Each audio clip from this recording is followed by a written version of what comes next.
Hello again, everyone. Welcome to Washington Gun Law TV. I am Washington Gun Law President William Kirk. Thanks for joining us. Coming to you from Washington's nicest indoor shooting facility again. That, of course, is Security Gun Club right here in Woodinville, Washington.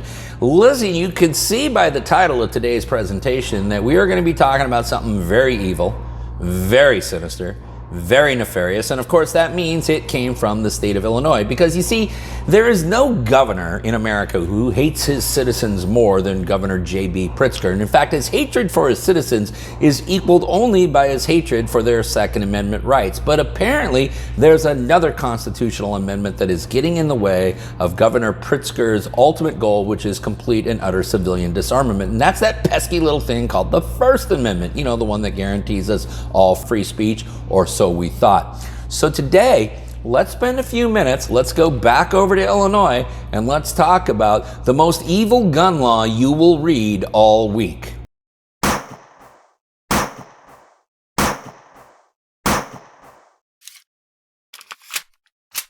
Okay, before we get going down the road we're going down, proud to announce that this video is being brought to you by Legal Heat. That's right, America's largest educator of concealed carry classes. Legal Heat has now taught over 250,000 people nationwide since they started doing this in 2005. Now listen, for those of you who reside outside the People's Republic of Washington, you can find a class anywhere near your backyard by visiting them at mylegalheat.com. That's mylegalheat.com. And listen, if you use the promo code Washington Gun Law, that is Washington Gun Law, all one word, you're going to receive 15% off that class. But the good news for my folks here in Washington, who God knows they need some good news, well, the folks at Legal Heat know you've lost all your freedoms, and so they want to actually give you something back. And what they want to do is they want to give you a class right now for free. So if you live in Washington State, you can find classes at any one of these locations right here. If you sign up and you use the promo code WGL-FREE, that's WGL-FREE, all one word, you're going to receive that class absolutely free. So whether it's a beginner class or a very advanced class, whatever you sign up for, you're getting that class at no cost. Now that's for a limited time only, so if you want to get on that, you better get on it right now. For more information, no matter where you are located here in the country, visit them at mylegalheat.com. That's mylegalheat.com. Okay, so back we go to the state of Illinois, because when it comes to stripping its citizens of constitutional rights and doing it in the most nefarious way, well, there is no state that even comes close to the state of Illinois. What we are talking about is a new piece of legislation signed into law this past weekend as a political stunt before the large anti-Second Amendment gathering, which was sponsored by all of the Bloomberg groups, was the signature on House Bill 218. What does House Bill 218 do? Well, House Bill 218 dictates to the firearm industry, not just in the state of Illinois, but throughout the entire country, what they can and cannot do. That's right, we have a governor in Illinois who believes that he can tell a firearms manufacturer in Tennessee how they have to market their product, not just in the state of Illinois, but anywhere in the country. I'm not kidding. Of course, the National Shooting Sports Foundation is having nothing of it and has already immediately filed a lawsuit to overturn it, not only challenging the law under the obvious Second Amendment grounds, but more specifically challenging this law under First Amendment grounds.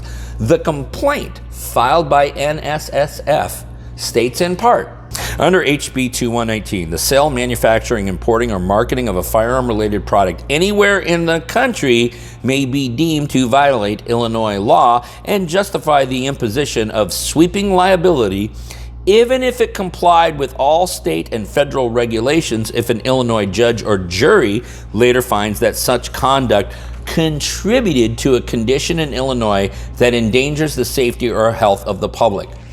What the hell does any of that mean? But with that vague language, we could take a look at all of the activity just on the south side of Chicago. And if anybody could ever tie in some tangential way, some form of marketing to any of that activity in the loosest fashion, well, then I guess the firearm manufacturer is now on the hook for all of the death and destruction that those weapons have caused. The complaint further states, although the statute purports to be aimed at preventing firearms from being used in such a way that endangers public safety or health, HB 218 does not regulate the use or misuse of firearms, nor does it impose liability on individuals who misuse firearms to the detriment of themselves or others. Instead, HB 218 regulates selling, manufacturing, and advertising lawful and constitutionally protected firearms and related products. In other words, HB 218 regulates commerce in and speech relating to arms, even when that commerce and speech takes place entirely outside of Illinois, as will often be the case. HB 218 also removes traditional elements of tort law that ensure that judges and juries do not impose liability on private parties for constitutionally protected conduct. Making matters worse, the statute jettisons traditional proximate cause in favor of allowing state courts to impose liability on licensed industry members for the actions of third-party criminals with whom the industry member never dealt.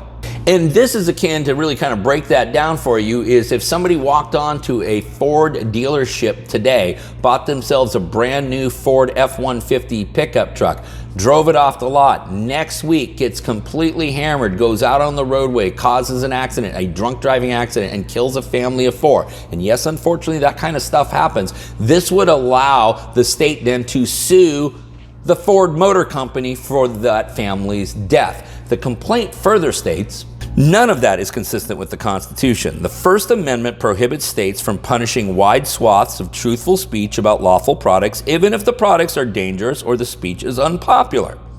The Second Amendment protects commerce in arms. Numerous constitutional provisions prohibit states from regulating conduct that takes place wholly beyond their borders, even when that commerce has effect within the state. And the Due Process Clause prohibits states from punishing one private party for the conduct of another. And beyond that, there is this bold arrogance that somehow or another the state of Illinois has the authority to dictate the free speech, the free corporate speech of companies who are doing business far outside the state of Illinois.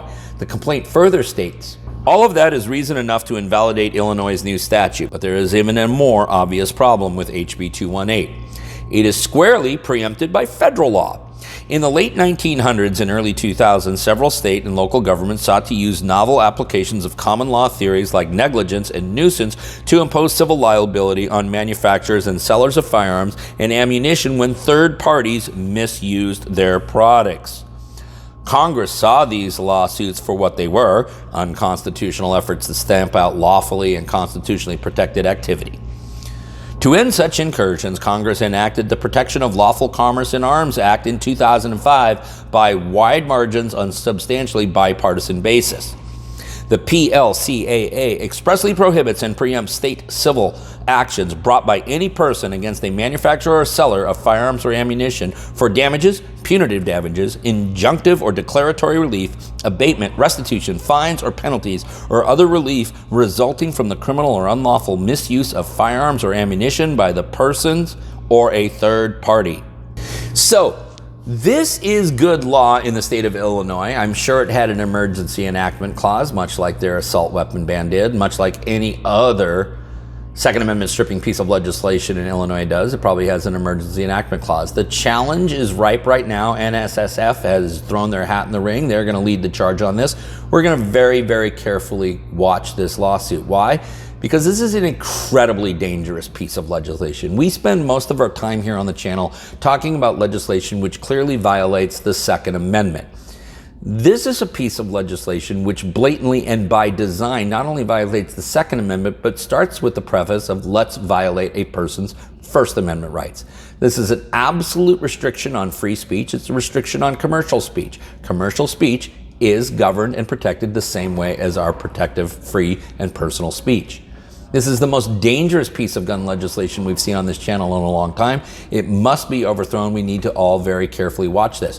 For those of you who live in states similar in color to the state of Illinois, do not be surprised if this legislation is coming to a state near you real soon. We will keep you posted on this lawsuit. We're going to link everything that we relied upon to make this video down below. In the meantime, if you got any questions about this or anything else related to what's left of our Second Amendment rights, you guys should know how to get a hold of Washington gun law by now, but if you don't, that's okay. That information is right down there in the description box. Now, in the meantime, I want all of you to remember that part of being the lawful and responsible gun owner, like we talk about all the time here, is to know what the law is in every situation and how it applies to you in any instance that you may find yourself. Until next time, thanks for watching and stay safe.